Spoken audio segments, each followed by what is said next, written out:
alguns que procuram estar na justa medida em que é necessário advertir o país. Por outro lado, convém ter presente que quando se diz que se garante um direito, a grande garantia de um direito é ter economia. Todos os direitos que são realizáveis a dinheiro, não é o Tribunal Constitucional, não é o Governo, não é ninguém.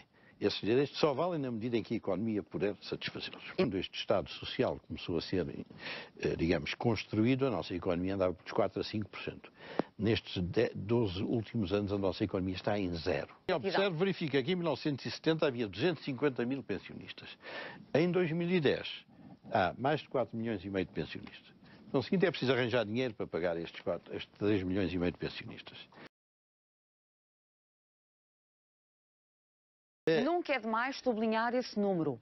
Nós temos 3 milhões e meio de pensionistas em Portugal. Sim. Pois, e é por isso que eu tenho advertido sempre muito as questões, para as questões do Estado Social, é que nós temos, dentro da máquina do Estado, mais os pensionistas, mais os desempregados, mais os doentes, mais os RSI, etc., nós temos 5 a 6 milhões de pessoas a quem o Estado paga.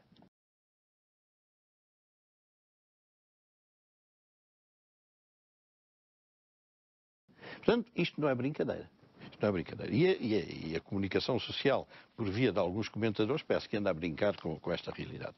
E este gráfico mostra-nos, nestas 4 primeiras colunas, o peso das pensões. As pensões são a despesa pública mais pesada, é este gráfico da esquerda. Depois vem o pessoal. Depois vêm as aquisições de bens e serviços, que o Ministério das Finanças, enfim, fez uma retificação, mas depois não esclareceu mais nada, e são as outras prestações sociais. Quer dizer, o grosso da despesa pública está nestas quatro colunas. Bom, e, olhe-se com atenção, tirando a aquisição de bens e serviços, tudo o resto é pagar a pessoas. São as pensões, são os salários, etc, etc. Por conseguinte, tudo isto interessa aos tais 5 a 6 milhões de portugueses. À volta de 2000 em diante, o peso em dinheiro e em função do PIB das prestações sociais foi este. Quer dizer, isto parece um avião a jato a levantar quase na vertical. Isto é 2011, portanto, o peso das pensões depois de 2002, das prestações sociais, peço desculpa, subiu desta maneira, com esta inclinação. E isto é uma coisa que corresponde a uma imensa irresponsabilidade dos governos. Dentro das prestações sociais, a saúde e a educação, que são estas duas linhas de baixo, têm um peso relativamente moderado. Que é a linha verde e a linha cor de laranja. Estas duas de baixo. Quer dizer, não é pela saúde e pela educação que se põe ordem nas finanças. Agora, a Segurança Social e Caixa Geral de Aposentações, basicamente pensões, é esta linha com uma inclinação parecida com aquela que se vê ali. Portanto, a partir de 1990, mais ou menos, tudo isto disparou. Em 1980, eram cerca de 16% dos impostos e das contribuições que iam para pensões. Em 1990 já eram 19%. Em 2000 já eram 26%. E em 2010 já eram praticamente 38%. Quer dizer, de cada 100 euros cobrados de impostos ou de contribuições, 38 em 2010 era para pensões. Bom, se isto não assusta alguém, é porque esse alguém realmente não percebe. Depois temos a dívida pública, em e depois porcentagem temos a consequência dos vários deslatos que foram praticados, o que aconteceu com a dívida pública. Também tem um arranque quase vertical a partir de 2006, 2007. Enfim, menos de 2 pessoas a trabalhar para pagar a um pensionista, menos de 2 pessoas. Só este número, se fosse, digamos, compreendido e divulgado, seria um susto. Se houvesse 2 pessoas com altos salários, enfim, era moderadamente assustador. Mas com os salários que nós temos, 2 pessoas, menos de 2 pessoas a trabalhar para um pensionista, isto dá que pensar. E por isso não se percebe como é que na opinião pública se têm instilado estas ideias vagas, que isto com jeito vai, que isto é má vontade, há uns pessimistas que assustam as pessoas. Não é nada. As pessoas têm de olhar para isto com olhos de ver.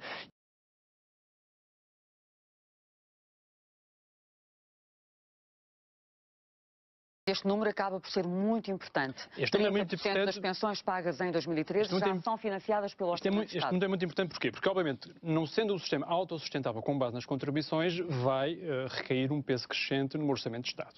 E ou o Orçamento de Estado tem folga suficiente para cobrir estes déficits e financia com impostos, ou não tendo folga para cobrir esses déficits, no passado o que fazia era emitir a dívida e, portanto, transferia o problema para as gerações futuras. Acha que há alguém capaz de vir à televisão dizer a verdade? Que esteja nos governos, acha? E é por isso é que ficam muito irritados quando a gente tenta explicar isto com muita clareza. Porque eles querem uma mentira para a sobrevivência. A política não é ideologia, é estar lá. Repare, os partidos, o primeiro objetivo de um partido político é atacar o orçamento. Bom, porque o orçamento dá lugares, dá dinheiro, dá negócios. Então, assim, num partido que ganha as eleições, ganha imenso, para além de tudo aquilo que se vê. Portanto, é uma tentação de tomar a governação. E para se tomar a governação tem de se distribuir estas coisas. Se você reparar nos atos eleitorais, nos programas eleitorais, quase todos os partidos trazem um benefício novo. Um subsídio para isto, um subsídio para aquilo, todos. As finanças nem precisam de pedir mais elemento nenhum para perceber o destino disto tudo. Simplesmente as pessoas têm medo, porque toda a gente diz, este homem assusta a gente, é um pessimista. As pessoas até têm medo de falar, percebe? A gente vê nas televisões, as pessoas andam a gaguejar. Porque sabem que dizer coisas duras não rende, e não rende mesmo em dinheiro. E, portanto, as pessoas acagaçam-se, passa a expressão, mesmo os políticos responsáveis, porque as pessoas vão ser apanhadas, como sempre acontece nos Estados irresponsáveis, vão ser apanhadas distraídas, sem dar por isso. De repente vai ter que se lhes cortar de qualquer maneira. Claro. Esta é que é a questão, é que nós não fazendo reformas pensadas, discutidas, sossegadamente, depois, de repente, tem de se cortar. Que é o que o Governo está a fazer, tinha que fazer.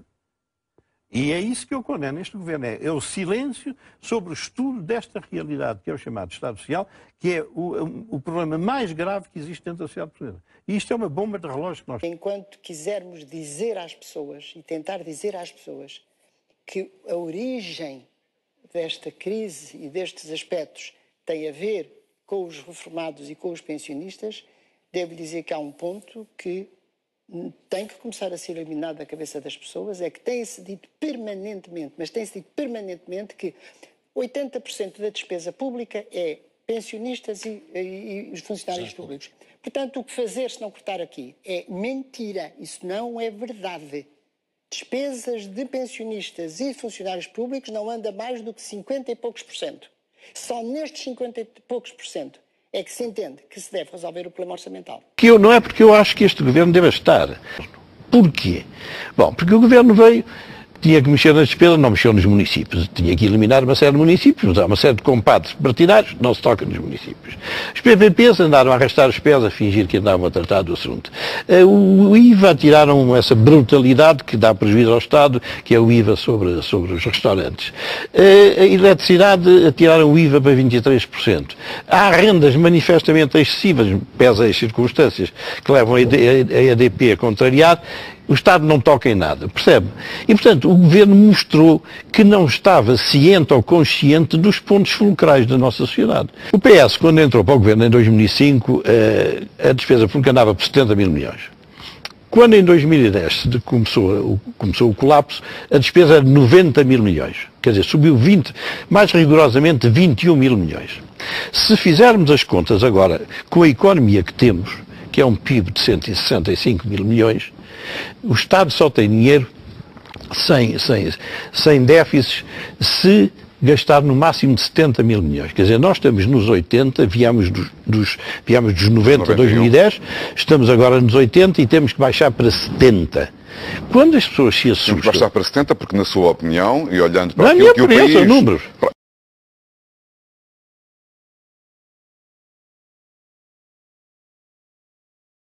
E interrogar depressa, porque ou governa ou, de facto, tem de deixar de governar.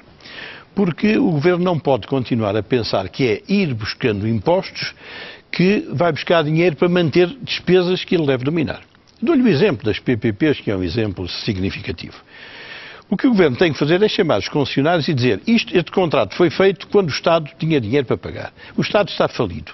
O seguinte tem que ser revisto. Não se pode tirar de um falido nada.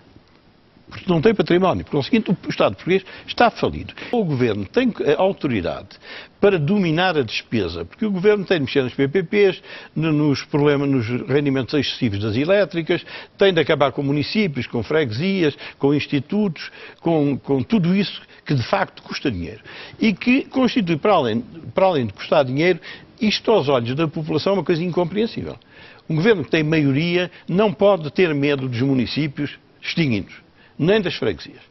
Foi eleito, tem a legitimidade democrática e, por conseguinte, berrem se quiserem, mas deve acabar com isso. Mas já se percebeu que isso dificilmente acontecerá, pelo menos... Não acontece, já desistiram. Logo que houve as primeiras resmungadelas, o Governo esqueceu-se disso. É a mesma coisa com os PPPs. Se o Governo não se sente com autoridade e força para chamar essa gente e dizer o Estado falido não paga isso, isto não tem solução. Vai sempre tentando ir buscar impostos para suprir esta dificuldade. Por conseguinte, isto é um problema de fundo, que é um problema de consciência, que eu acho que o Primeiro-Ministro deve pôr a si próprio. Se não se sente com capacidade, força, autoridade e legitimidade, não pode continuar a praticar esta política. Aqui nunca se pode encontrar nada de equitativo, porque a classe média alta e a classe média baixa e a classe média média é que têm que suportar o grande esforço. A austeridade não se resolve com uns ricos ou com uns semi-ricos. Tem que ser connosco, enfim, com o povo, que somos 5, 6 ou 7 milhões. E, portanto, essa ideia que alguns políticos fazem passar de que a austeridade é evitável, não é. Agora, é preciso que se domine as despesas na sua máxima extensão para que o resíduo da austeridade sobre a classe média e média-baixa seja mais suportável. Agora, tem que ser uma austeridade na dimensão mínima que seja possível. E para que seja na dimensão mínima possível, tem que se reduzir a despesa do Estado tão longamente quanto seja possível. Ora, é aí que o Governo fraqueja. Como é que um Governo permite que os papéis das PPPs não sejam conhecidos do povo? Ninguém consegue tirar de lá isso. Mas isto é um Governo a sério, isto é um país a sério, isto é um Estado a sério. Então escondem os papéis é porque há lá coisas duvidosas. Com certeza, se os papéis não tivessem nada de recear, quer dizer, quando se chega a este estado de debilidade, e é uma debilidade que resulta de todos estes grandes partidos estarem com as mãos metidas nisto. Os que saíram e os que estão. Mas isto é uma ditadura seletiva, porque para aquilo em que a ditadura seria precisa, não se age. Aquilo que eu sinto na população é que começa a não querer esta democracia. Não quer estes deputados, não quer estes políticos, não quer estes governos, quer qualquer coisa que não lhes leve o salário todo. Então, seguinte, eu acho que é um momento de grande autenticidade moral de um governo. Ou é capaz de atacar estes interesses, subtraindo-se deles, claro que se no PSD houver interesses metidos nas PPPs, nunca mais se resolve. Então, o seguinte, é preciso saber se este tipo de PSD tem interesses incompatíveis com o bem público. Se tem interesses incompatíveis, saem. Agora, o chefe do Governo é que não pode autorizar que as PPPs andem mês para mês, desde há 14 meses, sem se fazer coisa nenhuma. Porque o povo não compreende que lhes estão a ser exigidos impostos, porque o Governo não é capaz de dominar a despesa. Esta aqui é a realidade. E despesas que são imorais. Porque num país falido, estar a remunerar estas concessões com 15% e 16% de rendimento, isto é um negócio da China. Isto é negócio da droga. Há uma realidade que não se justifica, acaba-se com a realidade. Porque não há dinheiro para manter realidades que não têm justificação. E tudo isto, nós temos uma rede de municípios que é dos meados do século XIX, quando se andava de burro e de carroça. Então isso tem justificação no tempo em que toda a gente anda de carro. E quando temos Quer dizer, uma parte significativa do país desertificada. É para manter os seus apaniguados, como é evidente, não têm mais que fazer, estão ali metidos para ganhar a vida. Eles, os familiares e todos. Que são absolutamente imorais. Rendas excessivas da eletricidade é uma roubalheira. As PPPs, outra roubalheira, manter municípios que não se justificam, outra, e por aí adiante.